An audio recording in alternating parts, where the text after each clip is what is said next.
The bridge of the TFS Terra's Wrath hummed with quiet efficiency as Admiral Marcus Kane studied the tactical display.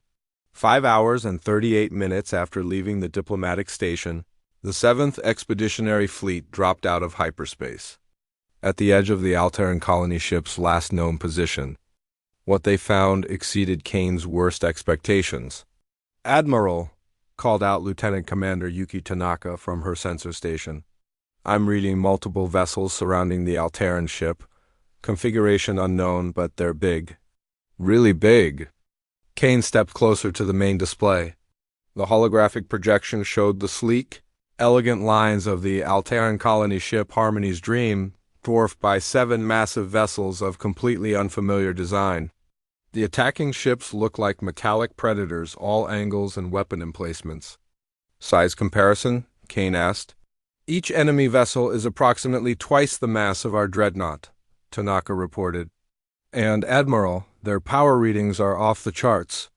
Whatever they're using for energy generation, it's putting out 3 times what our fusion reactors can manage." Captain Elena Rodriguez, Kane's flag captain, frowned at the readings.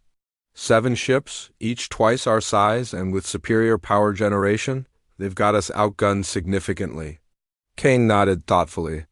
In the 2 years since humanity had joined the galactic community, they had learned that most alien civilizations built their ships for efficiency and elegance rather than warfare.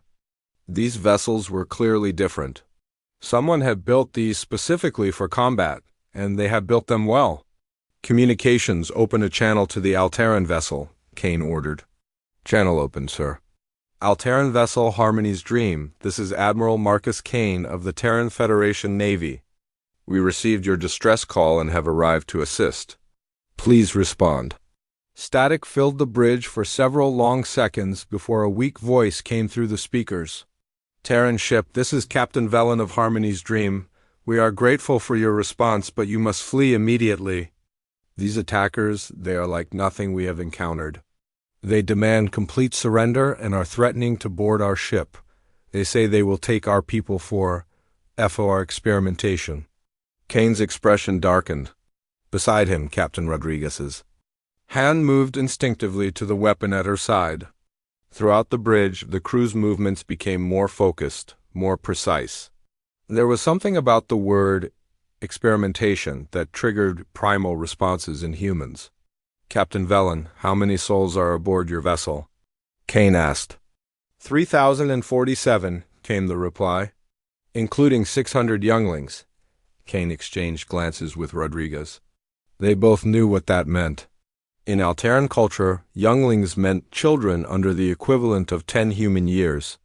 "Captain Velen, maintain your position and prepare for immediate extraction procedures. Help is on the way." Kane cut the channel and turned to his tactical officer. "Commander Park, full fleet analysis. I want to know everything about those ships. Weapons, defenses, propulsion, everything." "Already on it, Admiral," Commander David Park replied, his fingers dancing across his console. "Preliminary scans show massive particle beam arrays, some kind of plasma cannon system, and wait, Admiral, they're launching smaller craft." On the display, swarms of fighter-sized vessels poured from the attacking ships like angry insects from a disturbed hive. The small craft immediately began moving toward the Alterran colony ship. "How many fighters?" Rodriguez asked. 200 and counting, Park answered grimly. Kane studied the tactical situation with the cold calculation of a man who had spent 30 years learning how to win impossible battles. 7 massive enemy ships, superior technology, overwhelming numbers of fighters, and over 3,000 innocent civilians caught in the middle. "Admiral," came a new voice from the communications station. "We're receiving a transmission from the lead enemy vessel." "Let's hear it." The voice that filled the bridge was harsh and guttural, speaking accented but understandable galactic standard. "Unknown vessels, you will withdraw immediately. This ship and its occupants are now property of the Korvaxi hegemony. Any interference will result in your destruction." Kane looked around his bridge at the faces of his crew. He saw anger, determination, and something else that would have chilled civilian observers, anticipation. These were professional warriors who had trained their entire lives for moments like this. "Open a response channel," Kane ordered. "Channel open. This is Admiral Marcus Kane of the Terran Federation Navy. The vessel you are attacking is under the protection of the Galactic Peace Accord. You will cease your aggressive actions and withdraw immediately." The alien laughter that came through the speakers was both cruel and dismissive. "Terran Federation? We have never heard of you. You have 40 small ships against our battle fleet. You are either brave or foolish, it does not matter. You have one of your time units to withdraw, or you will be destroyed along with the prey ship." Kane looked at his tactical display again. The enemy was right about the numbers. 40 human ships against 7 alien dreadnoughts and their fighter escort. By any conventional analysis, it was hopeless. "Admiral," Park called out, "I'm getting some interesting readings from their ships. They're heavily armored, but the armor seems designed to deflect energy weapons. And they're fighters. They're fast, but they don't seem to have any kinetic shielding." Kane smiled grimly. "Interesting. Commander, transmit Fleet Tactical Plan Delta 7 to all ships. Silent running, prepare for close engagement protocol." Across the fleet, human warships began moving with purpose.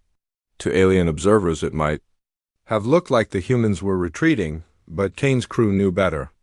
This was the beginning of a carefully orchestrated dance of death that humanity had been perfecting for millennia. "Admiral," Rodriguez said quietly, "are we really going to engage 7 superior enemy vessels to protect civilians we barely know?" Kane looked at her with genuine surprise. "Captain, did you just ask me if the Terran Federation Navy is going to abandon 3,000 innocent beings, including 600 children, to alien monsters who want to conduct experiments on them?" Rodriguez's smile was sharp as a blade. "No, sir, I was just confirming we're about to show these bastards what a real navy looks like." "Damn right we are." The communications officer looked up from his station. "Admiral, the aliens are demanding a response to their ultimatum. They want to know if we're withdrawing." Kane stepped toward the main communications panel. "Open the channel. Channel open, sir. Corvaxi hegemony vessels, this is Admiral Kane. I have a response to your demands." "Speak quickly, small ship commander. Our patience grows thin." Kane's voice became deadly quiet. "My response is this. You have been committing acts of piracy against innocent civilians in open space. You have threatened to harm children. You have demanded surrender from a peaceful vessel. These actions are unacceptable. And what do you intend to do about it, human?" Kane looked around his bridge one more time, seeing his crew ready for battle, ready to risk everything for people they had never met simply because it was the right thing to do. "We're going to stop you," Kane said simply. The alien laughter was even crueler this time. "With 40 small ships? We have analyzed your vessels. Primitive chemical propulsion, simple kinetic weapons, basic armor plating. You are children playing with toys compared to our technology." "Maybe," Kane admitted, "but we're children who grew up on a world where everything tries to kill you from the day you're born. We're children who learn to fight before we learn to walk. We're children from a species that looked at the concept of extinction and decided it wasn't for us." The laughter stopped. "Commander Park," Kane called out, "transmit the real tactical analysis to the alien commander." "All of it," Park's fingers flew over his console. "Transmitted, Admiral." There was a long pause before the alien voice returned, noticeably less confident. "This data, it cannot be accurate. It claims your homeworld has a gravity level that would crush most species.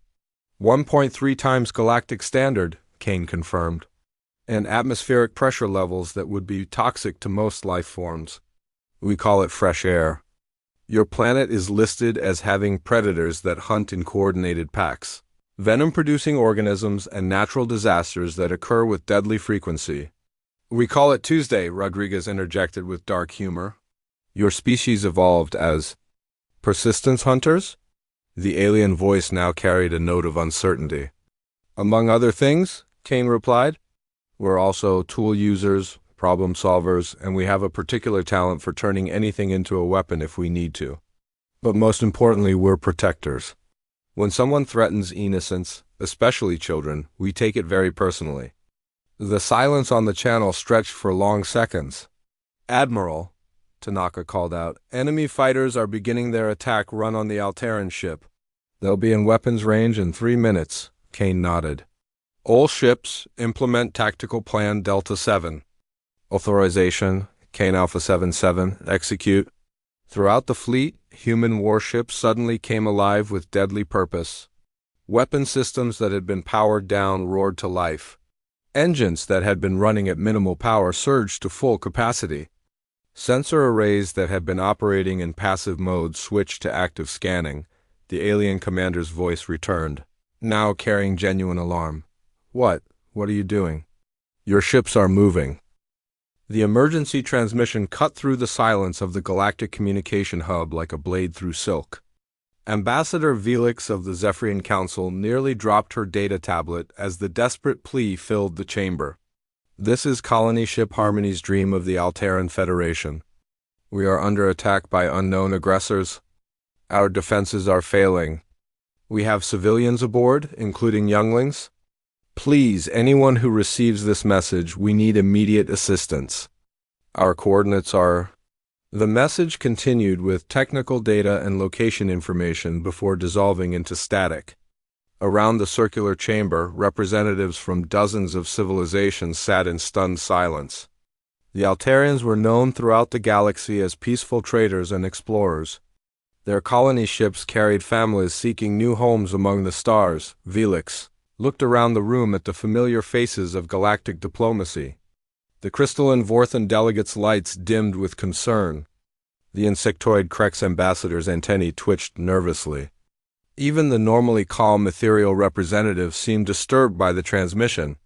"We must respond," declared Counselor Thrain of the Hegemony Worlds. His blue skin had taken on a darker shade, showing his distress. "The Altarians have never harmed anyone. They are under the protection of the Galactic Peace Accord." "Agreed," chittered the Krex ambassador, her mandibles clicking rapidly. "But who has the military strength to respond quickly enough? The nearest Hegemony fleet is 3 days away. The Altarian ship will not survive that long against unknown attackers." Ambassador Velix felt her heart sink. The reality of galactic politics was harsh. Most civilizations had evolved beyond warfare long ago. Their military forces were mainly ceremonial or designed for peacekeeping, not real combat. The few races that maintained serious military capabilities were either too far away or too politically complicated to involve quickly. "What about the warrior caste of Zarian?" suggested a delegate from the Outer Rim territories. "They still maintain battle fleets." "Also 3 days away," replied the Hegemony Counselor grimly. "And they would demand payment in advance. The Zarians do nothing for free." The chamber fell silent again. Everyone understood what this meant. The Altarians would die waiting for help that could not arrive in time. It was a bitter pill to swallow for a galaxy that prided itself on civilization and cooperation. The new voice spoke from the corner of the chamber. It was soft but clear, with an odd accent that made some of the delegates turn to look. "We could respond." All eyes turned toward the speaker. Ambassador Sarah Chun of the Terran Federation sat in the newest addition to the diplomatic seating arrangement. Humanity had only been accepted into the galactic community 18 months ago, and many species still regarded them as newcomers who should listen more than speak. "Excuse me?" Velix said carefully. She had worked with Ambassador Chun several times and found her intelligent and reasonable, but this seemed like an odd time for the humans to speak up. "We could respond to the distress call," Chun repeated, standing up from her chair. "We have ships in that sector. They could reach the Alteran vessel within 6 hours."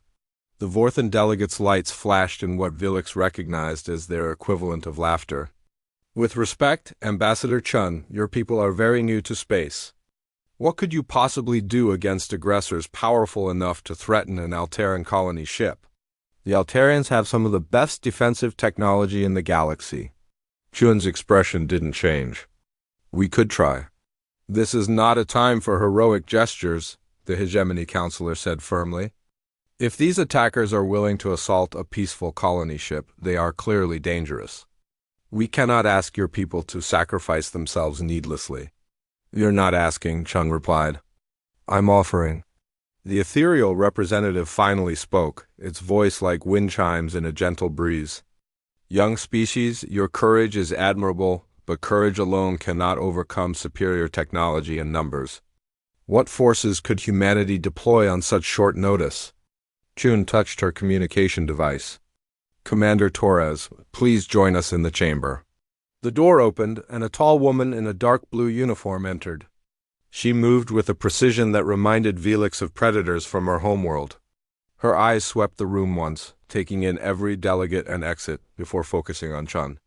Commander Elena Torres, Terran Federation Navy, Chun said by way of introduction. Commander, please tell the Council what assets we have available for immediate deployment. Torres stepped forward and spoke in a crisp, professional tone. We currently have the 7th Expeditionary Fleet conducting training exercises 2 systems away from the reported coordinates.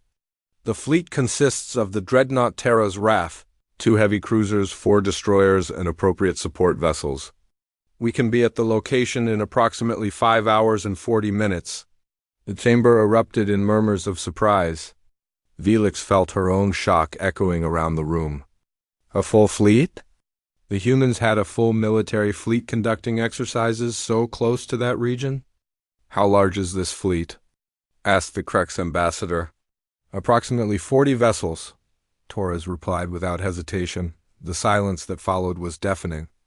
Most galactic civilizations considered 10 ships to be a significant military force. The idea of 40 warships under unified command was almost incomprehensible to many species. 40 ships?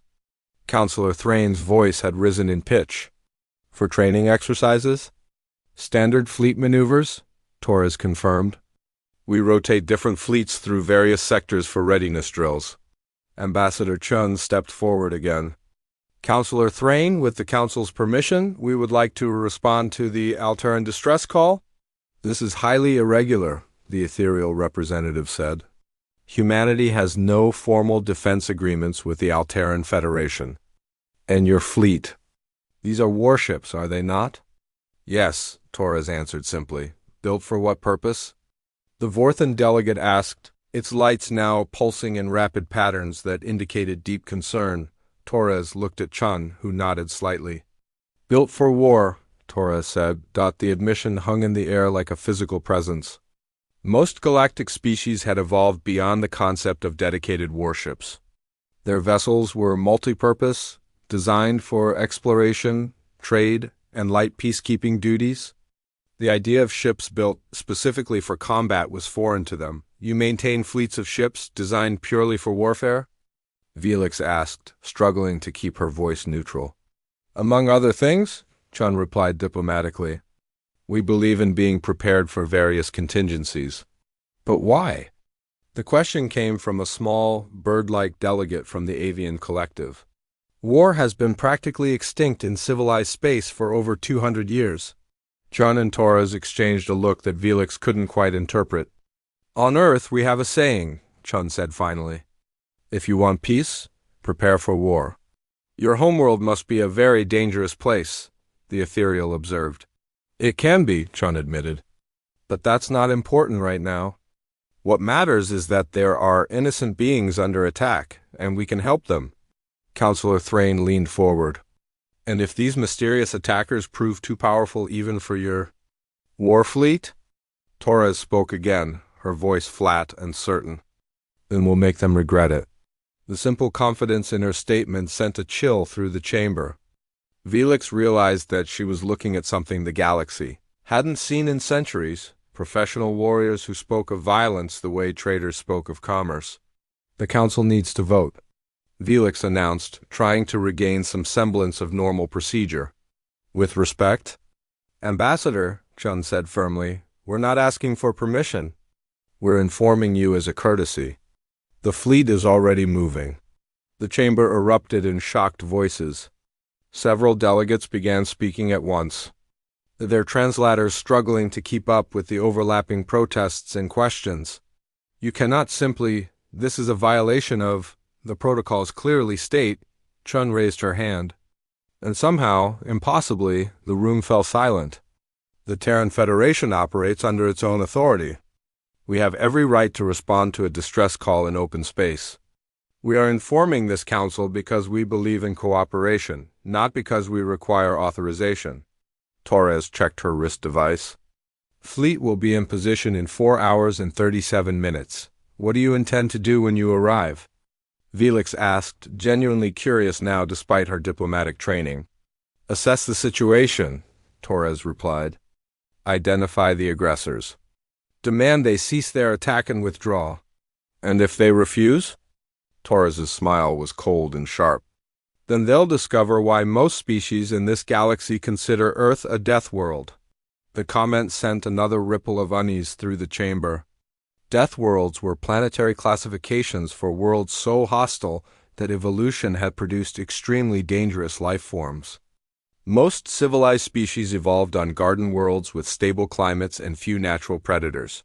Commander, the Krex ambassador chittered nervously, what if the attackers have superior technology? What if they outnumber you significantly? Torres looked directly at the insectoid delegate. Ambassador, with respect, I don't think you understand what you're asking. Where we come from, being outnumbered is just Tuesday. Superior technology? She shrugged. We've been dealing with that problem since the first human picked up a rock to fight something with claws and teeth. Chun stepped forward again. We'll transmit updates as the situation develops. The first lesson the Korvaxi learned about human warfare came in the opening seconds of the engagement, when 24 missiles appeared on their sensors traveling at velocities that shouldn't have been possible for chemical propulsion systems. Commander Zethruck of the Korvaxi flagship. Doombringer watched in disbelief as the primitive human projectiles accelerated continuously, their speed increasing well beyond anything his tactical computers had predicted. Impossible, he hissed to his weapons officer. Those are kinetic projectiles. They cannot continue accelerating indefinitely. Commander, his sensor operator called out in growing alarm. The projectiles appear to have internal propulsion systems. They're thinking. On the Terra's wrath, Admiral Kane watched with satisfaction as the first wave of human missiles began their terminal approach. Commander Park, time to impact? 17 seconds, Admiral. All missiles maintaining target lock. The Korvaxi point defense systems opened up, filling space with energy beams designed to intercept incoming projectiles. But the human missiles did something no Korvaxi weapon designer had ever considered. They began evasive maneuvers. Each missile contained a computer brain capable of making thousands of calculations per second. Programmed with centuries of human tactical knowledge and one simple directive: reach the target at all costs. The first 3 missiles were destroyed by the Korvaxi defenses, their brilliant explosions lighting up space. The 4th missile took a glancing hit that destroyed its guidance system, but continued on its ballistic trajectory, its nuclear warhead primed to detonate on impact. The remaining 20 missiles struck home. Commander Zethruck felt his ship shudder as multiple nuclear explosions bloomed along its armored hull. The Doombringer's shields held, but barely. Damage reports flooded his command station. Impossible, he snarled. Nuclear weapons? What kind of savages use nuclear weapons in space combat? His question was answered when the second wave of human missiles arrived 30 seconds later. These ones larger and moving even faster than the first group, on the bridge of the TFS Valkyrie. Captain Sarah Okafor smiled as her ship's main gun came online. The magnetic acceleration cannon was a refinement of technology humans had been developing for decades, capable of firing projectiles at significant fractions of light speed. Target the lead ship's engine section, she ordered her gunner. Full power. The tungsten rod that left her ship's gun was no bigger than a telephone pole, but it carried the kinetic energy of a small asteroid. When it struck the Korvaxi flagship, it didn't just penetrate the armor. It went completely through the ship and out the other side, leaving a perfectly circular hole 20 meters wide. Commander Zethrick watched in horror. As his ship's power levels dropped by 30%, the human projectile had somehow punched through armor designed to withstand the most powerful energy weapons in known space. How? He demanded of his science officer. The projectile was moving at approximately 12% light speed, came the stunned reply. The kinetic energy transfer was ... enormous. That was when the third lesson began. Humans didn't fight fair. While the Korvaxi were focused on the obvious threats from the human-heavy ships, smaller human vessels had been moving through the battle space using minimal power and advanced stealth technology. The destroyer TFS Ghost materialized 3 kilometers behind one of the Korvaxi heavy cruisers and unloaded its entire torpedo complement at point-blank range. The Korvaxi ship, designed to fight at long range with energy weapons, had minimal rear shielding. 16 human torpedoes detonated simultaneously against its engine section, and the cruiser simply ceased to exist in a brilliant ball of fusion fire. Commander Zethrak's tactical display showed him something he had never seen before.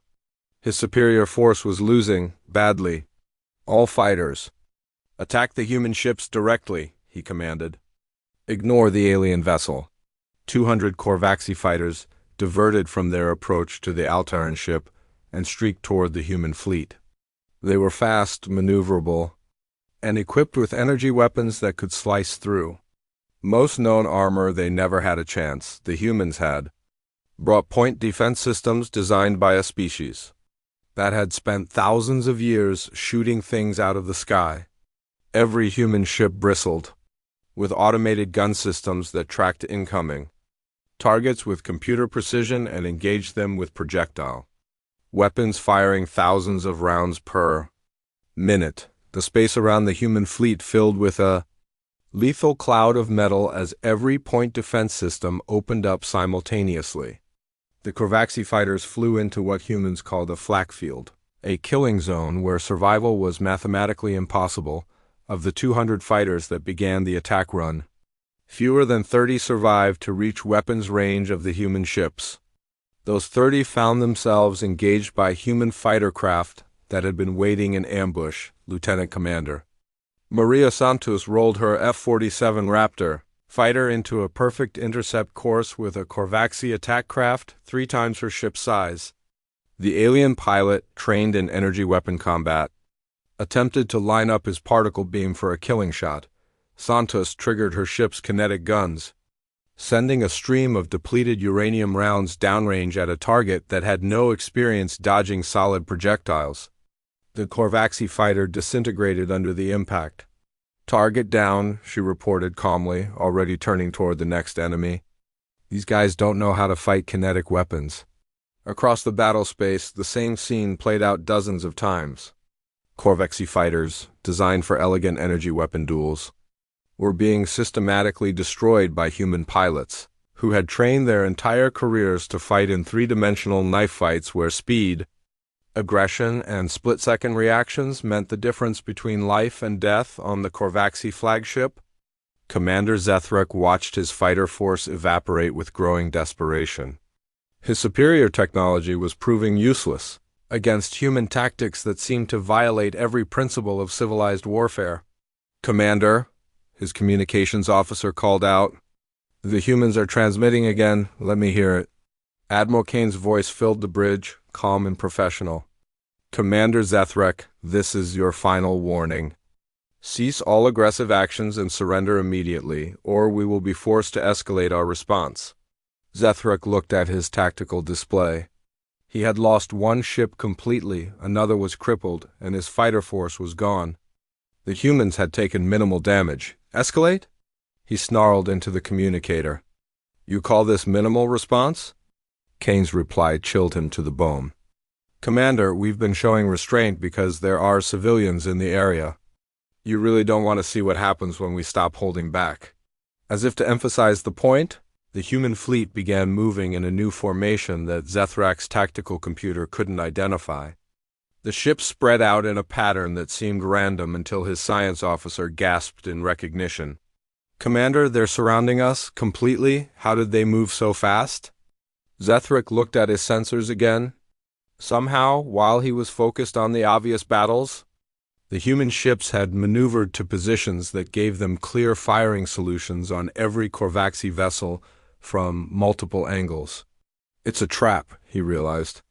This entire engagement was designed to put us exactly where they wanted us. That was when Admiral Kane demonstrated the fourth and final lesson about human warfare. Humans were persistence hunters, and they never stopped until the threat was eliminated. All ships, Kane's voice came over the human fleet communications. Implement Tactical Plan Omega, Authorization Kane Delta Final. No survivors who resist. Protect all who surrender. The second phase of the human attack was nothing like the first. Where the opening engagement had been precise and surgical, this was overwhelming and brutal. Every human ship opened fire simultaneously. Kinetic projectiles, missiles, energy weapons, and weapons the Korvaxi didn't even recognize filled space around their remaining ships. The humans weren't trying to disable or capture. They were trying to completely destroy any vessel that might threaten innocent civilians, the Korvaxi cruiser. Void Hunter took 7 simultaneous hits from different human ships. Its armor, shields, and hull simply vanished under the concentrated firepower, leaving nothing but expanding gas and debris. Commander Zethrick's own ship shuddered under multiple impacts. His bridge crew was shouting damage reports, but he could barely hear them over the sound of his ship dying around him. Surrender. He shouted into the communications system. We surrender. The human fire stopped immediately. Korvaxi vessels, Admiral Kane's voice returned, now carrying the iron authority of absolute victory. You will power down all weapons and prepare to be boarded. Any ship that attempts to flee or shows weapons activation will be destroyed without further warning. Zethrick slumped in his command chair. In less than 20 minutes, his superior force had been completely defeated by a species he had never heard of using tactics that violated every principle of modern space warfare. Commander, his science officer called out quietly, I'm reading the human fleet composition more clearly now. Those aren't primitive ships. What do you mean? The armor plating ... It's not metal. It's some kind of ceramic composite that's specifically designed to absorb energy weapon impacts. They're kinetic weapons. They're electromagnetically accelerated, not chemically propelled. And they're computers, the science officer's voice,